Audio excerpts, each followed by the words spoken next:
tokomi na ntango na suka bandeko kozonga na Yesu Masia ebelemi esengo na baoyo nyonso bamibongisi bakozwa lifuti na bango elongo na lisengo na lisengo.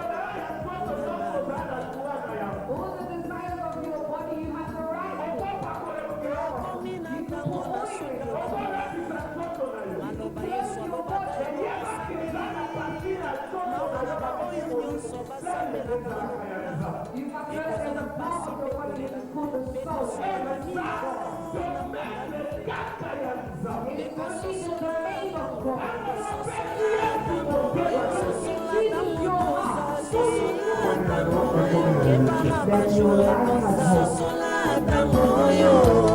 Satana yebieke kosonga na Yesu esi ekoki akomi kosala nyonso po apengwisa bana na Nzambe akotisi distraction pe aveuglement kati na bandimi na nkolo makambo mabe etondi na kati na bandimi na nkolo songi pe bokabwani pe kopona na kowelana bato balingise bamateya ekosepelisa bango soki otei kopambola mawana nde basepeli otei bango bamiracle balobi oteyaka malamu kasi soki otei ndeko tika nde masumu wana balobi oye na mateya ya condamnation otei bomimi tika kindoki moninga tokoki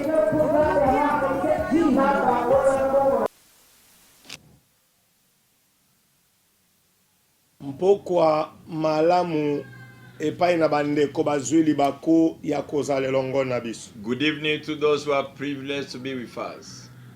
Nzambe aza malamu. God is good. Nzambe abongi na nkembo. God deserves glory. Nzambe abongi na masanzoli. God deserves praises. Soki toza oyo toza lelo yango eza mosala ya maboko ya Nzambe na bomoi. If we are who we are today, it is the works of the living God's hand. Mobateli malamu abateli biso. The good protector has protected us.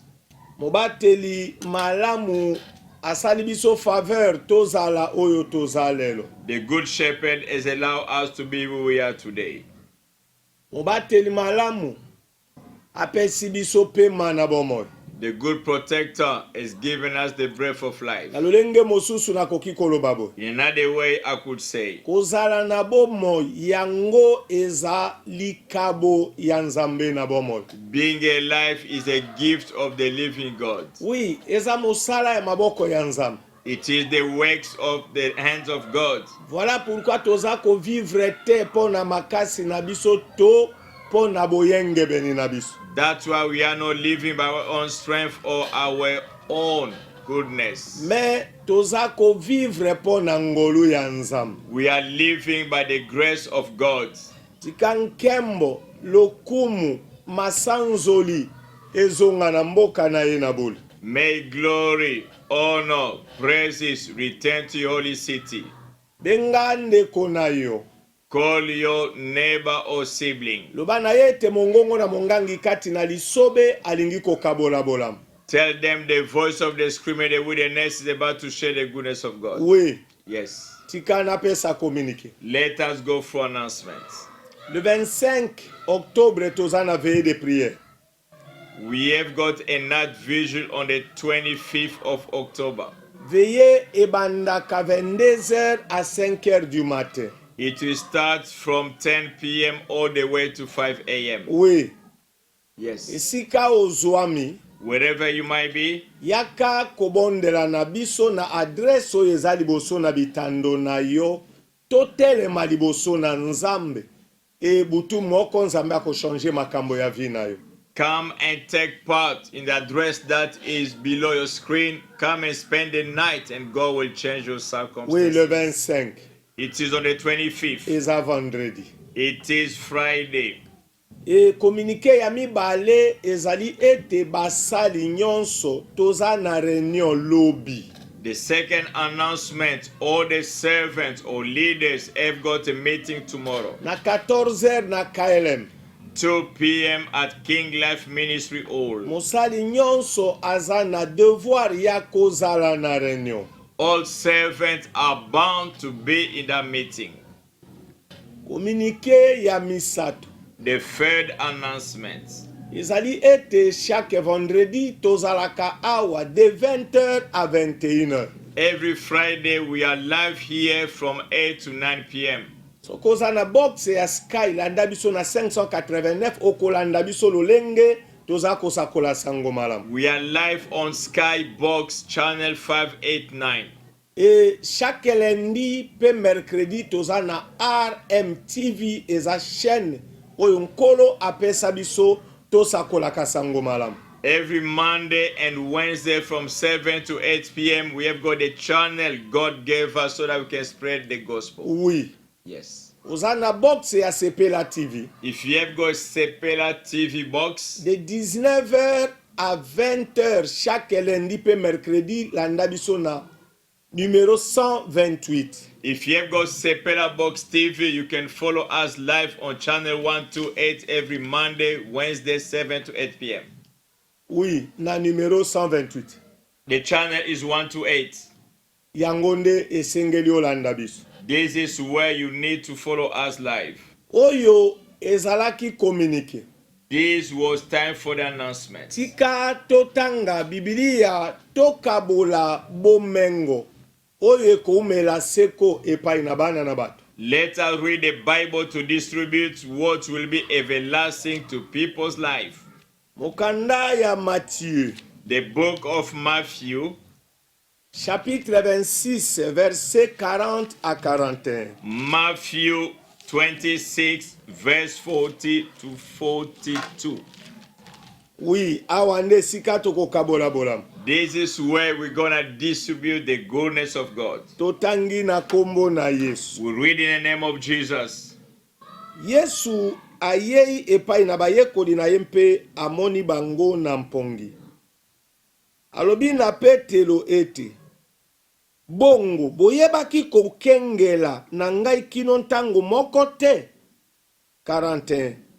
Bokengelaka mpe bobondelaka ete boingela na komekama te.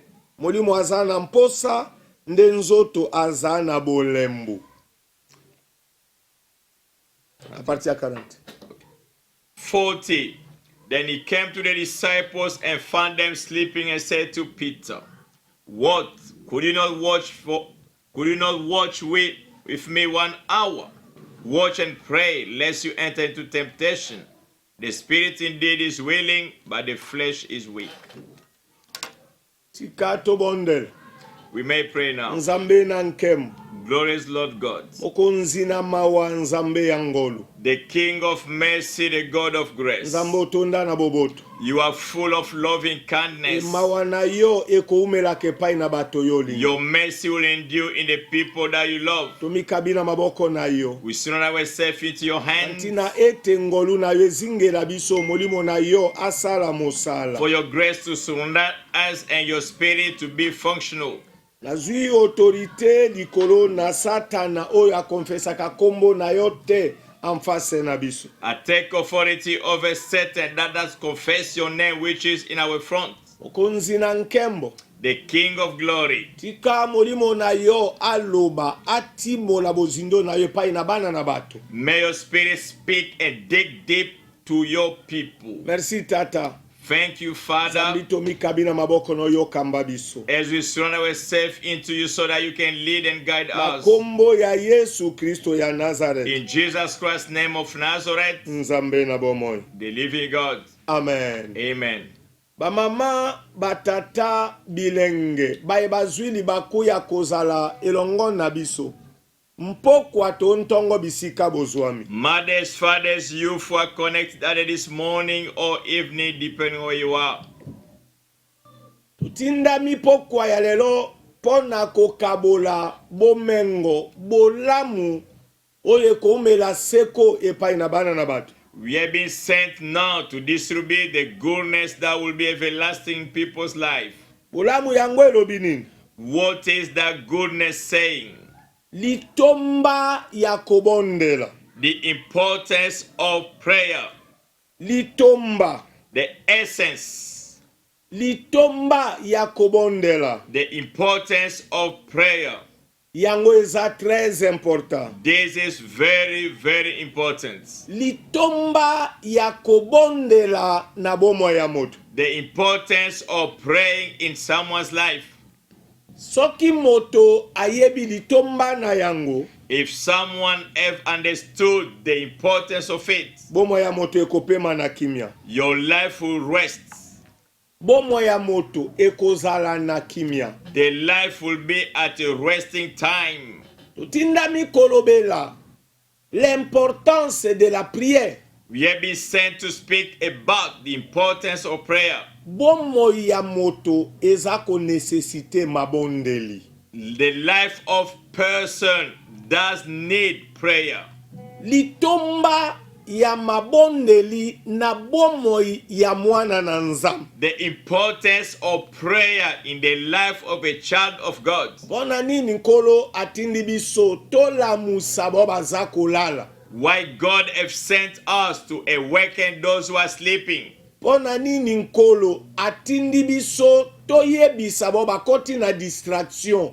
Balongwa na distraction. Why the Lord God have sent us to take out those who are in distraction to come out. Zambi ebele ya bana na nzambe. Many children of God, Baza kokoka te kokota na dimension élevée ya prière. they are not able to attain the elevated position of prayer. Oui, Yes, baza kokoka te. they are not able. Okomona moto akene église. You might see someone attending church. Ayoki liloba. You will listen to the word of God. Anda dimanche, From Sunday, azongi na ndako. he goes back home. Akoya kobondela kaka dimanche lisusu tango akoya na église. He will only pray the next Sunday while attending church. Non, bomo ya mundimi ekoki kotambola bongo te. The life of a believer cannot walk that way. Oui, ekoki kotambola bongo te. It shouldn't be the case. Zambi prière eza très important na bomo ya mundimi. Prayer is very important in someone's life.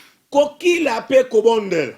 Fasting and praying, To kobondela kaka. or just praying, Eza très important na bomo ya mundimi. it is very important in someone's life. Yokanga libota na nzambe. Listen to us, people of God. Soki moto ayebi valeur ya kobondela. If someone knows the importance of prayer, Komona ete moto wana spirituellement aza très fort. that person spiritually is very strong. Et soki spirituellement moto aza fort, yeba ke physiquement aza fort lokolo. If someone spiritually is very strong, know that physically is also strong. Zambi force ya nzoto The strength of the body eutaka kati na moto. that comes from the man. Soki moto aza abattu, If someone is downcasted, soki molimo ya moto eza affecté na likambo if songolo, the spirit of a man is affected by any issue, nzoto esupportaka yango te. the body cannot sustain it. Okomona nzoto elembi. The body will be weakened. Zambi makomi elobi. For the Bible says Nzoto ezalaka toujours na bolembu na yango. the body has got its own weaknesses. Me moto oyo abondela. But the one who does pray,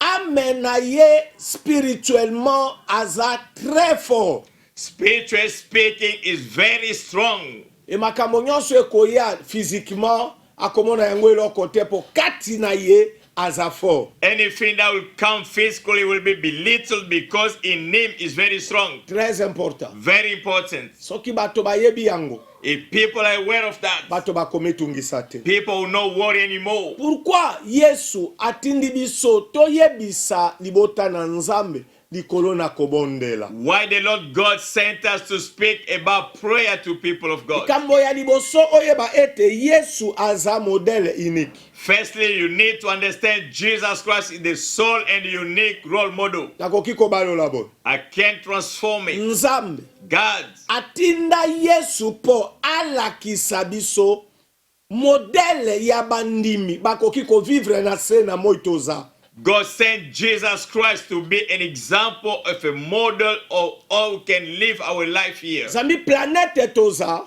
The planet we are living in, Ennemi azana kati. the enemies within it. Et ennemi azako luka toujours ko combattre baoyo babongoli mitema. The enemy is seeking to fight those who have converted their hearts. Azako combattre bao nano babongoli mitema te po bakomate na lobiko. He is not fighting those who are yet to convert their hearts so that they cannot be saved. Voilà pourquoi Nzambe atinda Yesu lokola modèle. Et pas na bao bavandi na planète terre.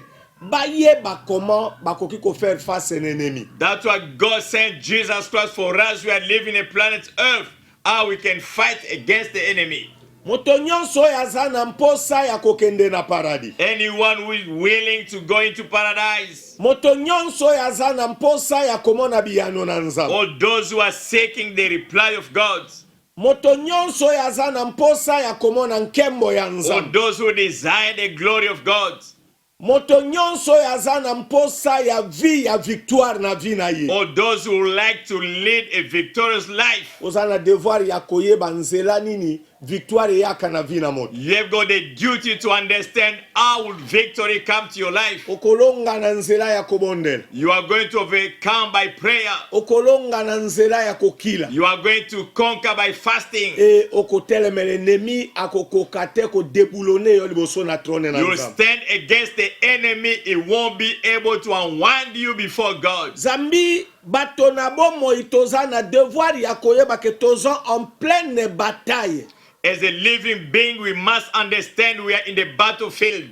Tant que trompette beti na note, As long as the trumpet is yet to sound, toza na champ de tir. we are in that battlefield. Toza na champ de bataille. We are in that battlefield. Toza kokima course. We are racing. Na ennemi aza na mosala ya ko stopper ba mosusu basilisa course yango te. But the enemy has got the assignment to stop people so that they cannot finish the race. Ako stopper yo ndenge nini? How will they stop you racing? Ako stopper yo parce que aza na mission azongisa yo na esclavagisme oyo yo zalaki yava Yesu abikisa He yo. will stop you so that you can go back to the slavery that you were before Jesus Christ saves you. Tika totanga likomi moko tokozonga na esika tobandeli. Let us go somewhere else, then we'll come back to our main theme. Mokanda ya Galate chapitre 5 verset 1. Galatians 5:1. Yoka lilobelo bibo. Listen to what the word says. Kristo akangoli biso mpona bonsomi.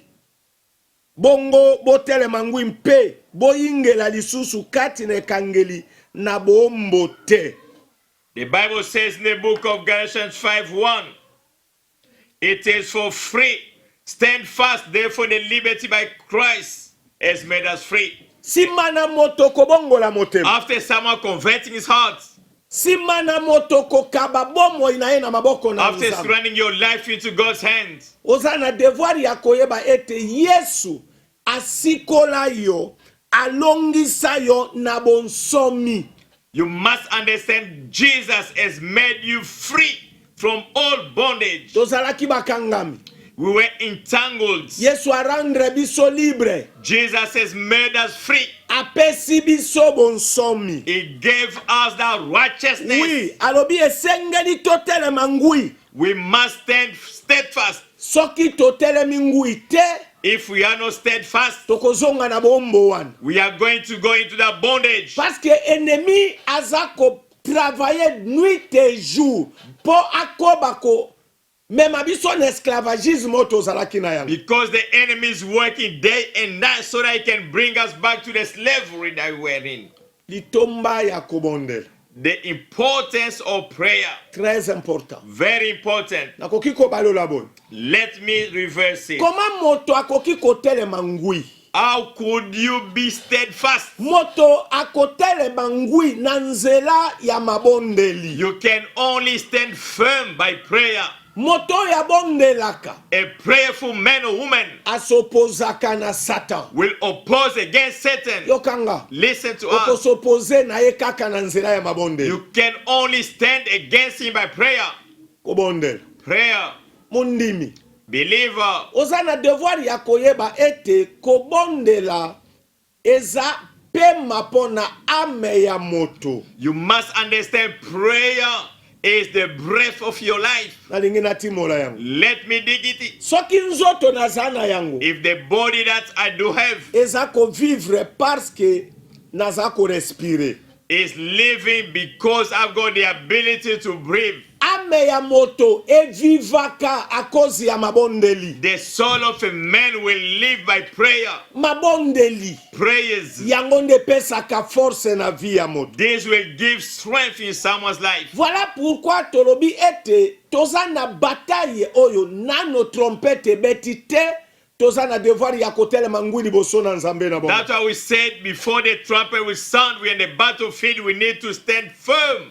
Ennemi azako combattre biso po amema biso na esclavagisme. The enemy is fighting against us so that it can bring us back into bondage. Amema biso na prison. It should bring us into jail. Soki akotisi yo na prison, If he jails you, bonsomi pe liberté o Christ apesi yo okomi privé na yango. the freedom and the righteousness God gave you will be deprived of you. Ennemi amonanaka te. The enemy is nowhere to be Me seen. tomonaka nde misala na ye. We just see a sign. Okolonga yango kaka na nzela ya kobondela. You can only overcome by prayer. Oui, Yes, na nzela ya kobondela by prayer. yango nde kosunga yo malgré détermination ya ennemi, nzambe akolongisa yo. This will help you, though the enemy is so determined, God will make you a winner. Na nzela ya mabondeli By prayer, toza a mesure ya kofaire face na ennemi. we are able to face the enemy. Pona nini? Why? Tokozonga na esclavagisme te. We won't go back to bondage. Zambi toyebi valeur ya pouvoir o Yesu apesa biso. We have understood the value of the power Jesus gave us. Yesu apesa biso makoki.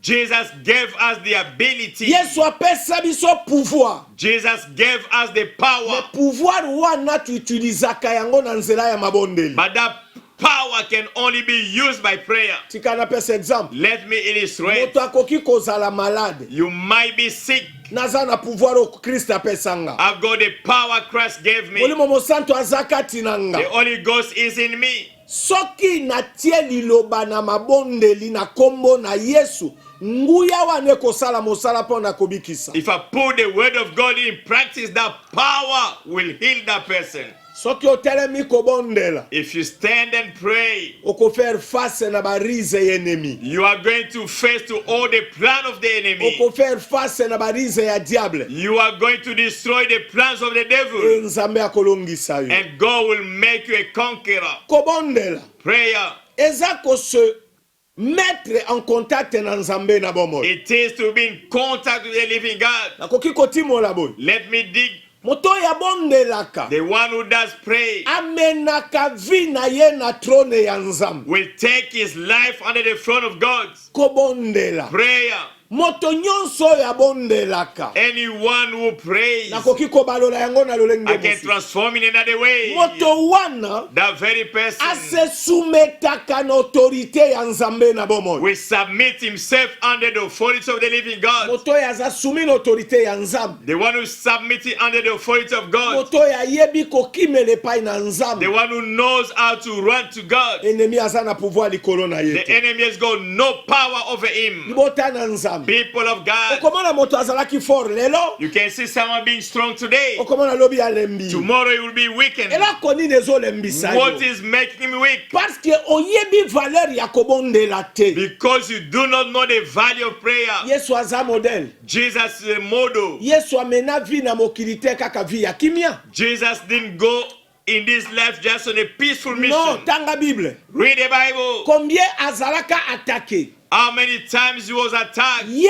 azalaki na kimio ya zopesa bato. He had the peace that was giving people. Mais monde ya ténèbres et agressa ye sérieusement. But the darkness world came and faced him off. Elonga yete. He didn't overcome him. Pona nini? Why? Yesu azalaki moto ya mabondeli. Jesus was a prayerful man. Bible lobi butu nyonso azalaki komata likolo na ngomba ngomba pona kobondela. The Bible says at night he was going up to the hill to pray. Tango koyuta likolo ya ngomba. When he was descending from the mountain, Atake enemi azomona yango elokote. the enemy attack was nothing for him. Pona nini? Why? Moto ya bondelaka. The one who does pray Apuizaka force na trone ya nzambe. will take the strength from the throne of God. Moto ya bondelaka. The one who does pray Apuizaka force epai na nzambe na bomoi. will collect his strength from the living E God. moto wana And that very person, okolunga ete. you cannot conquer him. Soki moto atelemaka kobondela ata bobundine bokolonga ete. If someone is standing in prayer, though you fight against him, you will never be successful. Okomona na pokwa lokola bolongiye. You might see him at night like you have overcome him. Soki akoti kobondela na tongo botala ye malamu forme na ye changer. If he goes into prayer at night, look at him in the morning, he will be transformed. Mona nini? Why? Moto ya bondelaka sololaka na nzambe. The one who does pray will communicate with God. Tango nyonso moto wana kotelema na trone ya nzambe pona kolela.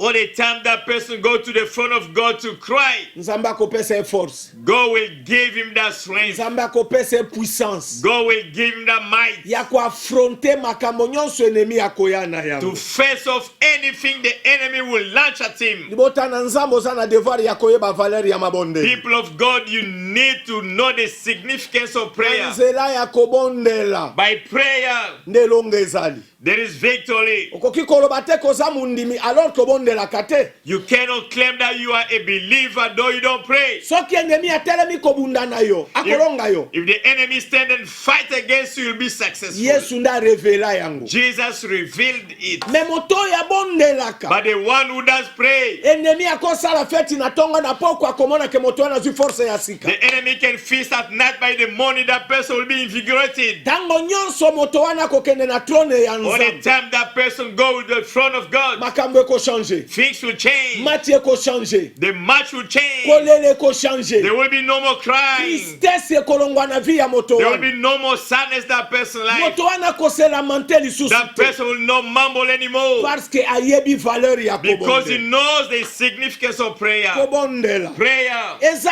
moyen ya kose connecter na réseau ya royaume des cieux. it is the means to connect yourself to the network of heaven. Olingo se connecter na réseau ya paradis. You would like to be connected to the heavenly network. Kota na prière. Go into prayer. Parce que soko koti na prière okokoma na trône ya nzambe. By getting in prayer, you will attend to the throne of God. Zambi na nzela ya mabondeli. By prayer, Okokimela na se ekulusu. you are going to go underneath the cross of Jesus. Ekulusu ekopesa yo accès na trône ya nzambe na And the bomo. cross will give you access to the throne of the living God. Œuvre ya croix. The deed of cross Ekopesa yo passage lobi leka parce que l'eau na baza koyoka will yo. give you the freedom to go for heaven and listen to you. Kobondela. Prayer, Eza moyen ya kose ravitaye na trône ya nzambe na bomo. it is a means to re-energize yourself before the throne of God. Moto ya bondelaka. The one who does pray Ase ravitayaka na force. will go to renew your strength. Ase ravitayaka na puissance. You renew yourself as far as power is Moto ya concerned. bondelaka. The one who prays A renouvelaka force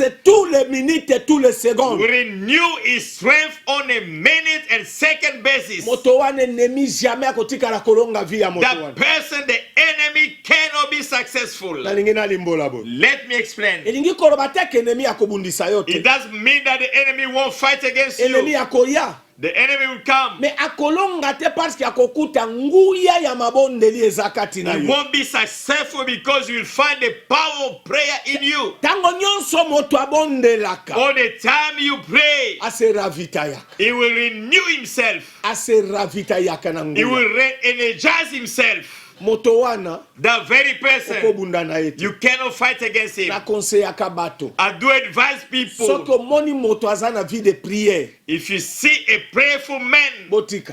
leave him alone. Kobunda na moto wana. Don't fight against him. Babunda na Yesu balonga te. They fought against Jesus, but they didn't prevail. Oyebi bie sima ya Yesu kouta likolo ya ngomba. You all know when Jesus came from the mountain. Tangu akita kutana na enemi. When he went down, he met the enemy. Enemi alukata mbwisa yepo akwe Isaya longa Yesu te. The enemy tried to trap him, but he was not successful. Pona nini? Why? Yesu auti kose ravitaye. Jesus went to energize himself. Yesu auti kose ravitaye na nguya. Jesus came energizing himself by power of God. Enemi akoka yete. And the enemy did not prevail. Suka na nyonso enemi atika. In the end, the enemy let him alone. Kobondela. Pray. Eza moyen ya ko renouveler force na yo tout le temps liboso na nzambe. Is a way to renew your strength all the time before God. Moto ya bondelaka. A prayerful man. Na lingina balola yango. Let me reverse it. Akendeke kotoka nguya na trone ya nzambe. Will go and fetch power in the throne of God. Okomona vi ya moto wana za trop fort. That person will be very strong. Akoleka na makambo ya pasi. He might go through difficult situations. Akoleka na ba problem. He must go through trauma. Ata makanisa elinge zonga na ba probleme wana. Even though his thoughts will go back to these issues, Akolonga te. he will not succeed. Enemi akolonga te. The enemy will succeed. Pona nini? Why? Force wana akeko renouveler na trone ya nzambe. The renewed strength from the throne of God Eko assure vie na ye. will ensure his life, Eko pesa ye kimia. will give him peace. Lola bakoloba na eko bangelo kote. The enemy will tell him, fear not. Lola bakoloba na nzambe azana yo. Heaven will tell him, the Lord is with you. Enemi akokoka te kokwesa moto ya And the lulendo. enemy cannot make that person fall. Kobondela. Praying Ekomisaka moto spirituellement fort. will make someone strong spiritually. Soki oza spirituellement fort, physiquement, oza fort ya kosakana te. If you are spiritually strong, you're gonna be strong physically. Kati nde batelaka nzoto oyo. The inner pace will protect this body. Pourquoi moto aza affaibli? Why are you so weakened? Oza affaibli po kati na yo oza fort te. You are weak because your inner being is so weak. Telema kobondela. Rise up and pray. Makambo nazoloba na bino nzambe asungi ngai ebele na experience bandeko. What I'm telling you, God put me so through many experiences. Okolo moko naleleli nzambe. One day I cried to the Lord Il y a God. 2 semaines passées. It has been 2 weeks ago Olimo nangeli ngetungisama na likambo moko. that my spirit was troubled by one Mes thing. chers frères navandi. My dear brother, I sat down. Kolo alobi na ngabo. The Lord told me, Alobi ozolela pona nini? why are you crying? Alobi ke yaka ko puiser force. Come and fetch the strength. Alobi kende kobondela. Go and pray. Mes chers frères natelemi kobondela. My dear brothers, start to pray. Pendant 1 heure du temps, For 1 hour, pensée nyonso nazalaki nango disparaître. all the negative thought went. Namoni makambo wana ezelo kote. I just look at these things as insignificant. Nalobi okay. I say, okay. Nzambe merci pona bomengo pesi nga na kokabola yango na bato mosusu. God, thank you for the reward you gave me. I will share it to others. Kobondela. Praying. Mission ya Satan eza affaiblir yo spirituellement. Certain attribute of mission is to weaken you spiritually. Parce que Satan a utilisé nzoto. Because Satan will use this flesh. Ayebi ba désir ya nzoto. He know the desire of the body. Ayebi ke soki molimo na yo eza fort. Nzoto na yo kokomandaka jamais molimo na yo. He knows that if your spirit is strong, your body cannot command your spirit. Kobondela. Praying. Kobondela. Praying Eza très important. is very, very important. Kobondela.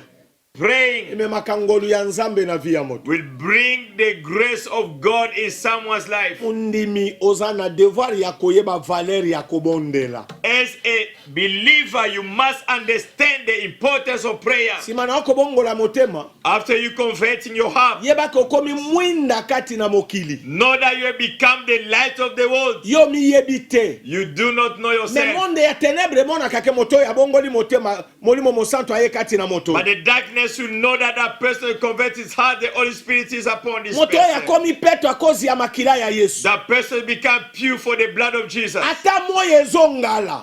Though the sun is shining, Ba demo ba mona kayo ndenge moto ezopela kati na the yo. demon will see you how you are brightening up. Na lolenge mosusu na koloba boy. Another way I would say, Okomi cible kati na mokili. you have become the target in this world. Me okolonga ndenge nini? How will you overcome? Il faut yeba ko combattre. You must know how to fight. Toza na champ de bataille. We are in the battlefield. Arme na biso eza mabondeli. Our weapon is prayer. Force na biso eza Our mabondeli. strength is prayer. Kokila pe kobondela. Fasting and praying. Yango nde sika topuizaka force ya ko faire face na bataille toza na yango. That way we fetch the strength so that we can be the battlefield strong. Ennemi akoyela ba désir o eleka. The enemy will bring to you desire that have gone past. Akoyela oposa ya masanga. He will bring you alcoholics Po desire. ayebi omelaka yango. He knows that you did drink alcohol. Sikoyo ko s'opposer na nzela ya mabondeli. You are going to face him by prayer only. Kobondela.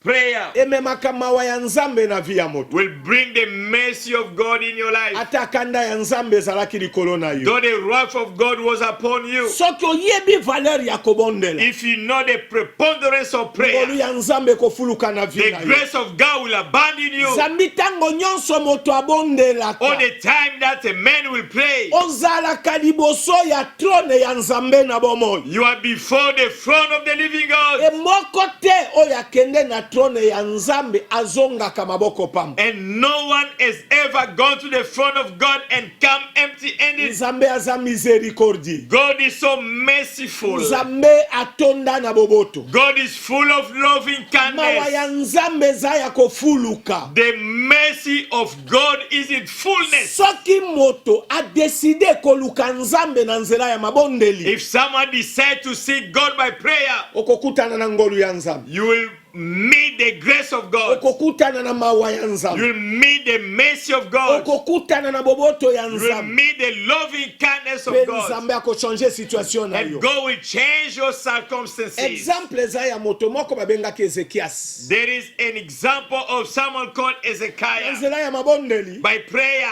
Nzambe achangea vie ya Ezekias. God changed his life. Nzambe alongola liwa apesa ye bomoi. God removed death and gave him life. Babakisela ye mbula ya kovivre na mokili. 15 years was added upon his life. Kobondela. Prayer Ememaka mawa ya nzambe na vie ya moto. will bring about the mercy of God in someone's life. Kobondela. Prayer Ememaka ngolu ya nzambe na vie ya will moto. bring the grace of God upon someone's life. Kobondela. Prayer Ememaka boboto ya nzambe na vie ya will moto. bring the loving kindness of God in someone's life. Kobondela. Prayer Ememaka bolamu ya nzambe na will vie ya bring moto. the goodness of God in someone's life. Moto nyonso ya deside koluka nzambe na nzela ya mabondeli. Anyone who decides to seek God by prayer, Nazoloba na okokutana na nzambe. I can tell you, you will meet God. Voilà pourquoi jour moko Yesu a décidé ko révéler ba yekoli makambo ebombami. That's why one day Jesus Christ decided to reveal the hidden things to the Tango disciples. dati na ye akolongwa na mokili ekokaki. When he was about to depart from this world, Tango date na ye akokabama lokola mbeka ekokaki. when the death for him to be given as an offering was there, Ayebaki ke tango ekoki. he knew that his time was nigh. Azalaki obligé enseigner ba yekoli na ye comment bakoki kolonga bitumba na monde ya He was ténèbres. obligated to teach his disciples how they could be victorious in the darkness world. Bible lobi amemaki bango likolo ya ngomba kobondela. The Bible says he took them to the mountain to pray. Sima na Yesu kotika bango apusani mosika ke kobondela. After Jesus Christ leaving them, he left them and gone and prayed. Alobi bino bobondela o. Do pray here. Ngai na keli boso kobondela. I'm going to the mountain to pray. Yesu abondeli. Jesus prayed. Tango azongi kotala bango akuti bango bazolala. When he came to see them, they found them sleeping. Alobi Petelo, He said, Peter, comment oza kolala? why are you sleeping? Okoki kobondela ata 1 heure du temps te. Could you not watch with me 1 hour? Eza recommandé na mundimi obondelaka 1 heure du temps par jour. It is instructed to the believer to pray at least an hour a Eza day. très important. It is very important. Alobi okoki kobondela te Petelo. You could not pray for an hour, Alobi Peter. tika na yebisa bino. Let me tell you, Bobondelaka. pray Po bokota kati na komekama te. lest you enter into temptation. Liloba simple, This is a simple mais très word, puissant. very powerful. Bobondelaka. Watch and pray Po bokota kati na komekama te. lest you enter into temptation. Yesu a révélé makambo esalemaka oyo bato bayebi te. Jesus revealed things that people were not aware of. likambo ya liboso Firstly, yesu arevele bayekoli ete mabondeli ekangaka baporte nyonso ya resistance oyo Satan afungoli liboso ya vi ya moto. he revealed to the disciples prayer has got the ability to shut down the resistant doors that the enemy have opened. Bakotaka wapi? Where do they enter? Kaka soki porte ezali. If the door is there, Oyeba ete ennemi azana ba porte oyo ye akangaka bato ba esclave. understand that the enemy have got doors that will take you into bondage. Yango nde tentation. This is what we call Zambi temptation. tango nyonso akomema tentation na vi na azana mosala séparé yo na nzambe. All the time he will bring temptation to you. The aim is to split you with God. Yesu alobi na bayekoli na ye. Jesus told the disciples, Alobi bobondelaka. watch and pray, Po bokota kati na komekama. lest you enter into Ennemi temptation. akofungola ba porte po na vi na yo. The enemy can open doors for your life. Ennemi akoluka liwa na yo. The enemy can seek your dying. Ennemi akoki koluka malheur ya vi na yo. The enemy can look for the misfortune of your life. Oza na kapasite ya kokanga ba porte na ye na nzela ya kobondela. You've got the ability to shut down his door by prayer. Yesu azalaki korevele makambo ebombami. Jesus was revealing what was hidden. Makambo nini? What is it? Parce que tango ya komekama ya bayekoli ekokaki. The time for the disciple to be tempted was high. Yesu aza kokangama. Jesus was being arrested. Esima na Yesu kokangama bango bakozala banani. After Jesus being arrested, what will become the disciples? Yesu ayebaki Jesus knew ke bato bakokimanga.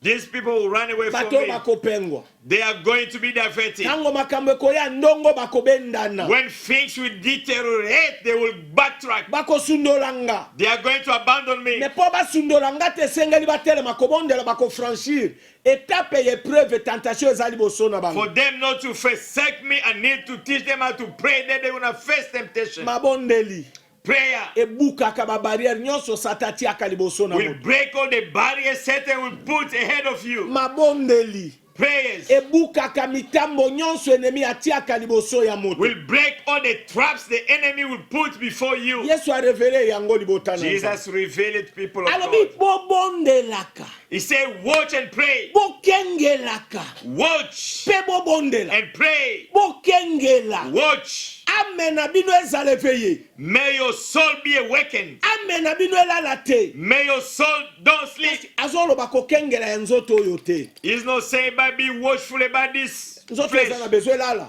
This flesh needs to Mais sleep. moto ya bondelaka. But the one who prays, Amen na ye veillaka. his soul will be awakened. Amen na ye elalaka te. His soul will not sleep. Spirituellement aza fort. Spiritually is very Moto strong. wana meme aloti ndoto mabe na se ya ndoto alongaka kaka. Though he had a nightmare, and that will be successful. Akolonga kaka. He will be successful. Pona nini? Why? Moto wana yebi valeri ya kobonde. That person knows the preponderance of Ame prayer. ya moto wana eza koveye. The soul of that person is awake. Nzela nini enemi alingi koya. Which way the enemy will come? Esika likambo nyonso elingi koya. Ame ya moto wana koyeba oyo ya nzambe to oyo eza ya nzambe te. Whatever is happening, this soul will distinguish what is of God and not. Yesu alobi omoni nzoto oyo ezalaka na bolembo mingi. Jesus said this flesh is so weak. Ata molimo aza dispose me nzoto aza na bolembu. If the spirit is willing, but the flesh is weak, Okomona molimo aza na poso bondela. the spirit would like to pray, Me nzoto elobi te elala kaka. but the flesh will say, oh, just sleep. Soki omoni makambo ya lolenge oyo bandi na vi na yo. If you see this thing happening in your life, Yeba enemi aza mosika te azoyela odi kambo ekoluka kopengwisa nzela na yo. know that the enemy is nearby trying to divert you. Soki omoni na vi na yo kobondela ekomi pasi ozokomi koyoka yango lokola kaka. If you see that praying has become so difficult in your life, Eza yo te.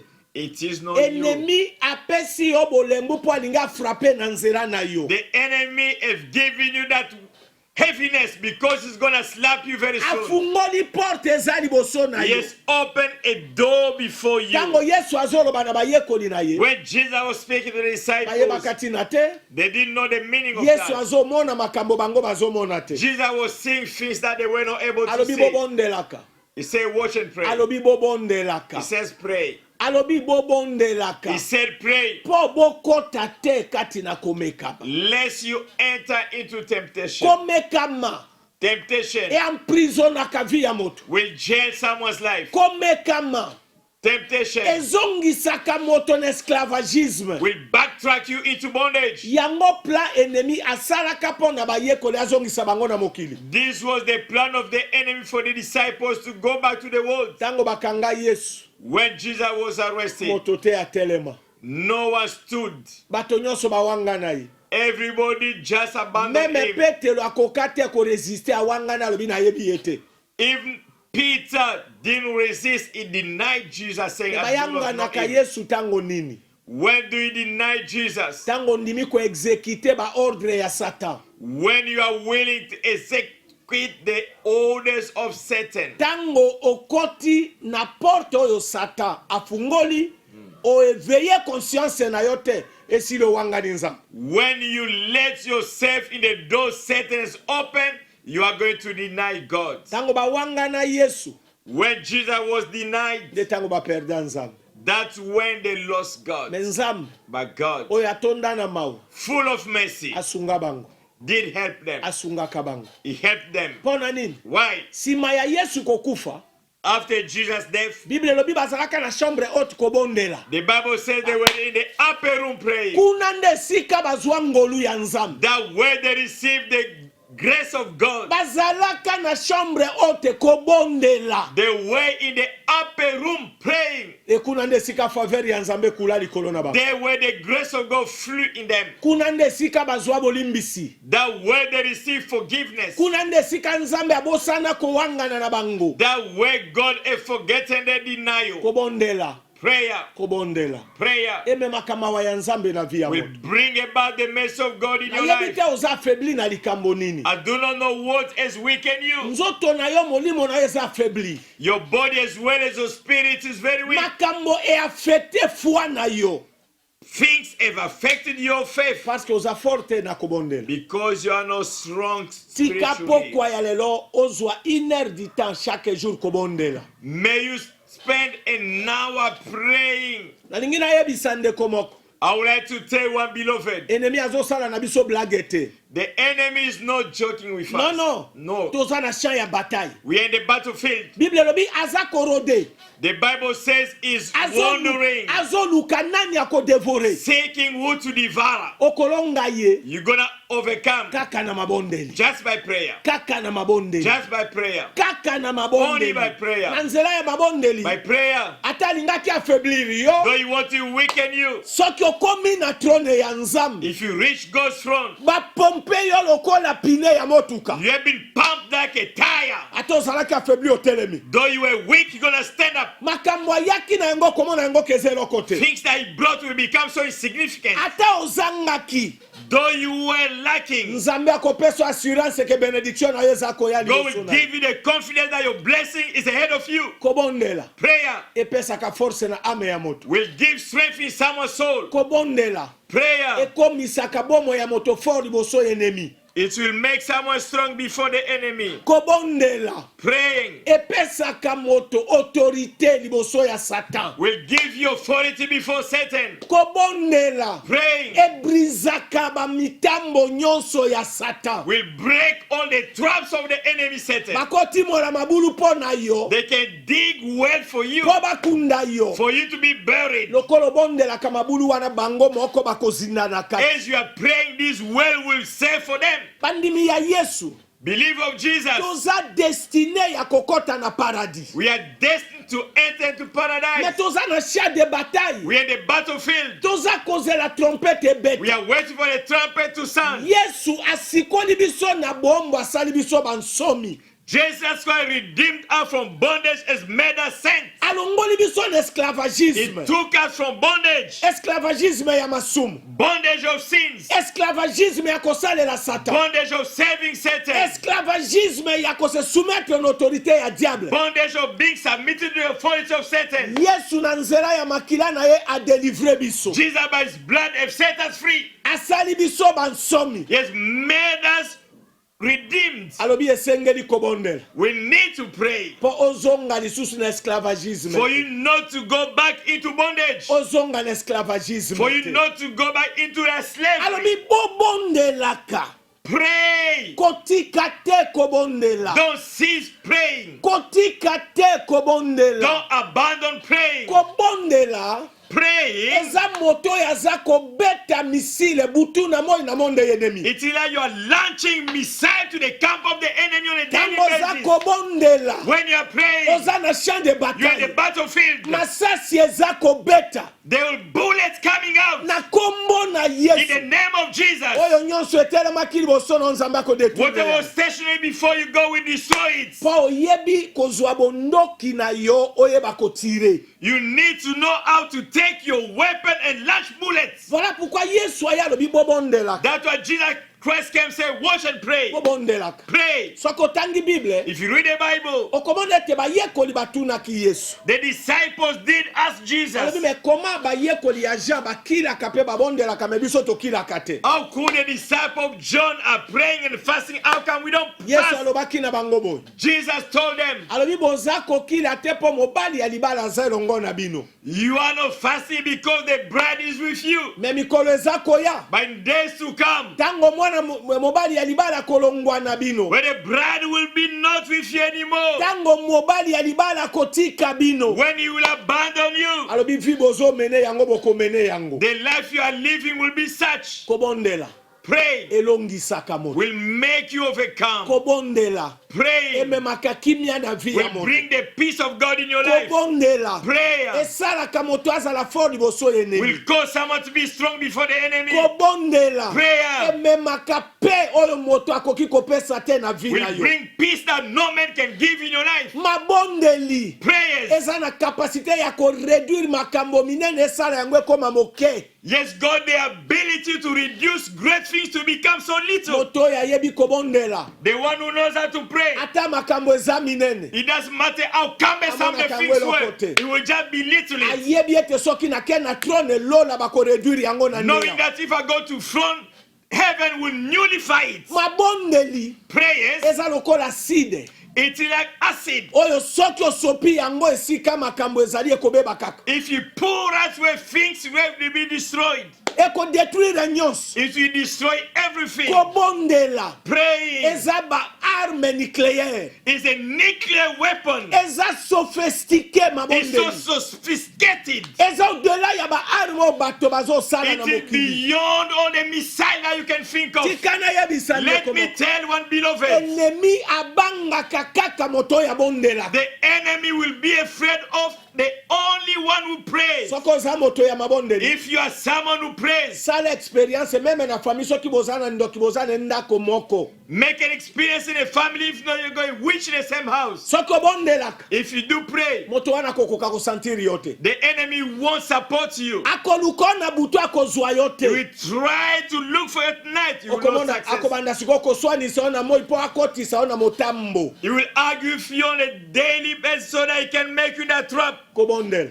Praying, kobondela prayer yango ekosala otambola tete haute that will make you to lift your head and walk. kobondela Praying erenouvelaka force ya moto will renew your strength. il faut kose renouvele chaque You jour need to renew yourself every day. okose renouvele kaka na nzela ya You mabonde can only renew yourself by prayer. yango yesu azalaka na moi atei na poko ake korenouvele force That's what Jesus was preaching on a daily, and then he will go in the night to pray to renew himself. toza na champ de bataille We are in the battlefield. me kobangela oko te Fear not. toza na nzambe We have got God. yesu aza na biso Jesus is with us. zwa arme na yo telema kobondela Take your weapon, stand up and pray. arme na yo nde mabondeli Your weapon is prayer, obeta satan so that you can take na Satan out. kombo na yesu In the name of Jesus. evi na yo ekozala toujours esépanouir tout le temps And your life will blossom all the time. libota na nzambe People of God, liloba yesu atindaki pokwa ya lelo this is yango the word Jesus sent this evening. longwa na pongi Get up from sleep. yesu aza koya Jesus is coming. keba ennemi aemprisonnier yo Take heed for the enemy to jail you. keba ennemi azongisa yo na Take esclavagisme ya heed for the masumu enemy will take the bondage of sin. telema kobondela Stand up and pray. yango ekolongisa vi na yo. That will make your life successful. Tika tobondela mpo na ndeko moko Let us pray for one oyo beloved alembaki. that has been weakened. Nzambe asala yo grâce. May God make you gracious. Oza malade simba esika ozoyoka pasi tozotire masasi satana atika bomoi na yo. If you are sick, lay your hand where you are having the pain. Tobondela Let us pray. na kombo ya Yesu Kristo ya Nazareth. In the name of Jesus Christ of Nazareth, Nazwi autorité I take authority korona satana ya malade. upon Satan of Yo sickness. molimo mabe tika bomo ya bana na nzambe. You evil spirit, get out from the body of Na children of détruit God puissance and na destroy yo. your power. Na kombo ya Yesu Kristo ya In the Nazareth. name of Jesus Christ of Nazareth, Nzambe pesa force pa na bo balembaki. God gives strength to those who are wicked. Tika bo bazana ba problème bazwa solution pourquoi ya lelo. Lord, those who have got issues to be resolved now. Na kombo ya Yesu Kristo ya In the Nazareth. name of Jesus of Nazareth, Pambola bo nyonso balandaki biso. bless all our viewers. Pambola bo baza kosunga espace oyo. Bless those who are supporting us Merci financially. tata po na bolamu na yo. Thank you, Father, for your goodness. Na kombo ya Yesu Kristo ya In Nazareth. the name of Jesus Christ of Nazareth, Nzambe na bomo. the living God. Amen. Amen. Amen. Amen. Boye lobi toza na réunion. Tomorrow we have got a meeting. Basali kozanga te. The leaders you can afford to miss 14h it. to démarrer. 2 p.m. we kick Tika start. Nzambe apambola bo balandaki biso. May God bless all our Soki viewers. Yesu azongi te. If Jesus failed to return, Tokutani vendredi na même heure même chaîne. we'll meet again Friday, same time, same channel. Soki Yesu azongi kokamata bayenge beni na yo. However, Jesus comes to collect the righteous people. Eza problème te. That's no big issue. Biso na bino tokutani na paradis. You and I should meet in paradise. Nzambe apambola bo nyonso baza kosunga espace ete toya tokabola bolamu epai na biso. May God bless all those who are supporting us so that this program can go live. Oyo ezalaki mongongo na mongangi kati na lisobe. This was the voice of the scream in the wilderness. Sika Nzambe apambola ndeko na biso prince oyo azalaki na tekini. May God bless our beloved Prince behind Nzambe the scene. apambola ndeko na ngai. May God bless you, men of Polo God. apambola bino. May God bless all of Bye. you. Bye-bye. tokomi na ntango na suka bandeko kozonga na Yesu Masiya ebelemi esengo na baoyo nyonso bamibongisi bakozwa lifuti na bango elongo na Yesu lisengo na lisengo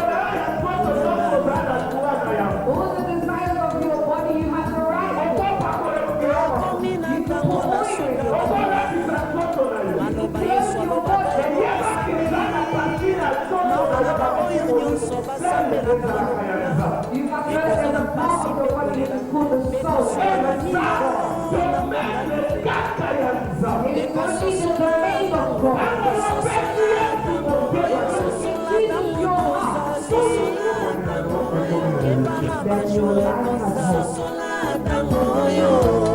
satana ayebi eke kosonga na Yesu esi ekoki akomi kosala nyonso mpo apengwisa bana na Nzambe akotisi distraction mpe aveglema kati na bandimi na Nkolo makambo mabe etondi na kati na bandimi na Nkolo songisongi mpe bokabwani mpe kopona na kowelana bato balingi se bamateya ekosepelisa bango soki oteyi kopambolama wana nde basepeli oteyi bango bamiracle balobi oteyaka malamu kasi soki oteyi ndeko tika nde masumu wana balobi oye na mateya ya condamnation oteyi bomimi tika kindoki moneli atokoti